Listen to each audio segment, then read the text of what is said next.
Hi, Mumbai ട്രിപ്പിൻ്റെ രണ്ടാമത്തെ ദിവസമാണ്. ഇന്നലെ ഞങ്ങൾ നെഞ്ചങ്കോട് വരെ എത്തി. അവിടെ രാത്രി വണ്ടി ചാർജ് ചെയ്ത് അവിടെ കടന്നുറങ്ങി. സത്യം പറഞ്ഞു കഴിഞ്ഞാൽ രാവിലെ വരെ കടന്നുറങ്ങി.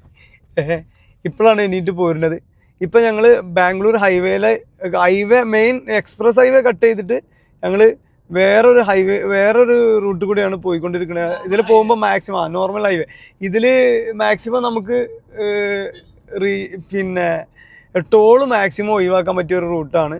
പിന്നെ നമ്മളെ EV ഡ്രൈവേഴ്സിനുള്ള ഞങ്ങളെ ഒരു ടിപ്സാണ്.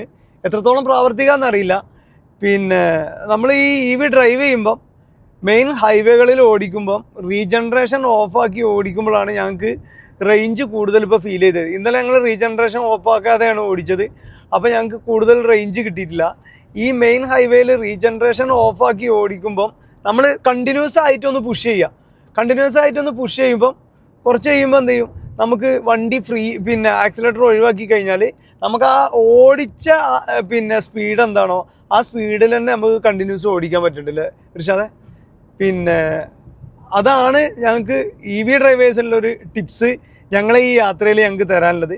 നമ്മൾ റീജനറേഷൻ ഓണാക്കി ഓടിക്കുമ്പോൾ വണ്ടിക്കൊരു പിടുത്താണ്.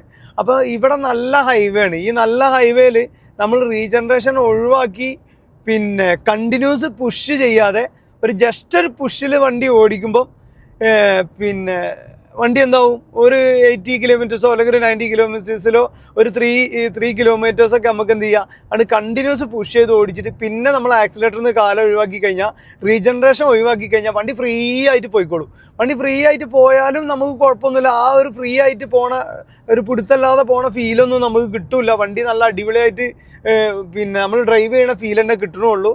നമുക്ക് മാക്സിമം റേഞ്ച് കിട്ടും. എന്താ വെച്ചാൽ ബാറ്ററിൻ്റെ ചാർജ് ഒരിക്കലും റിലീസ് ആവില്ല. ഉള്ള പിന്നെ ചാർജിൽ അങ്ങനെ പോവും. അപ്പോൾ അതാണ് ഞങ്ങൾക്ക് EV ഡ്രൈവേഴ്സിന് ഇതിൽ തരാനുള്ളൊരു ട്രിക്സ് അല്ലേ. ഓക്കെ.